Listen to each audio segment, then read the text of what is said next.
बंद कानूनी प्रक्रिया के बाद लाया जाएगा भारत।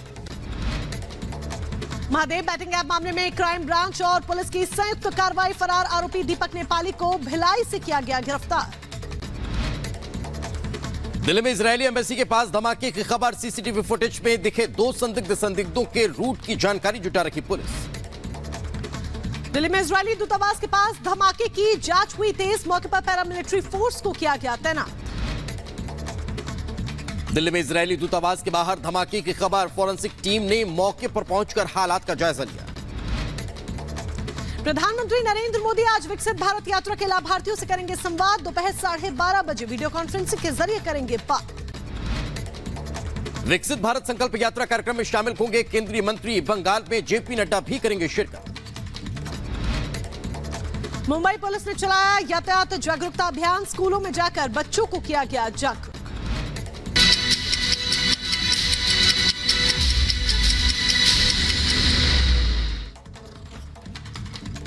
और चलिए आगे बढ़ेंगे। घने कोहरे के चलते आगरा में यमुना एक्सप्रेसवे पर कई वाहन आपस में टकरा गए। लो विजिबिलिटी के चलते लोगों को मुश्किलों का सामना करना पड़ रहा है। वहीं कई लोगों के गंभीर रूप से घायल होने की भी खबर मिल रही है। रिपोर्ट आपके सामने रखते हैं।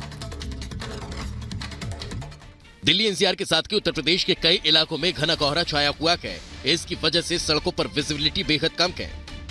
सड़क पर वाहन चालकों को ड्राइविंग करने में परेशानी हो रही है।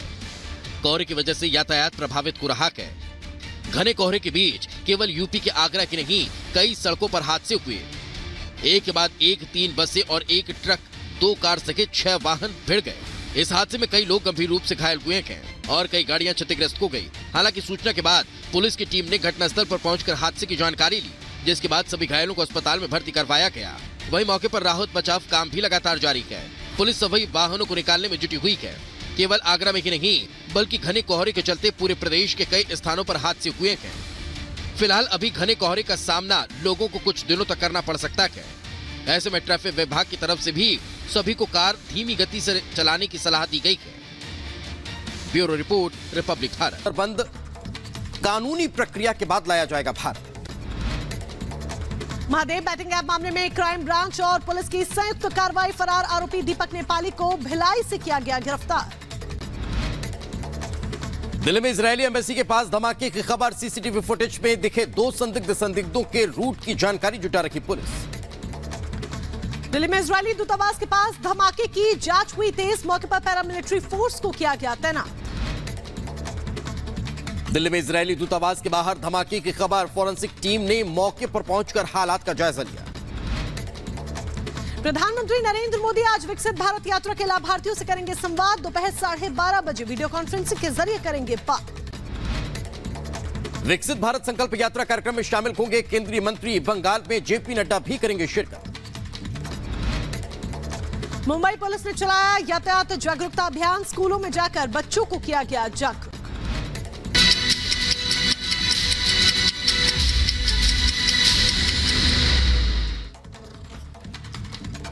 और चलिए आगे बढ़ेंगे। घने कोहरे के चलते आगरा में यमुना एक्सप्रेसवे पर कई वाहन आपस में टकरा गए। लो विजिबिलिटी के चलते लोगों को मुश्किलों का सामना करना पड़ रहा है। वहीं कई लोगों के गंभीर रूप से घायल होने की भी खबर मिल रही है। रिपोर्ट आपके सामने रखते हैं।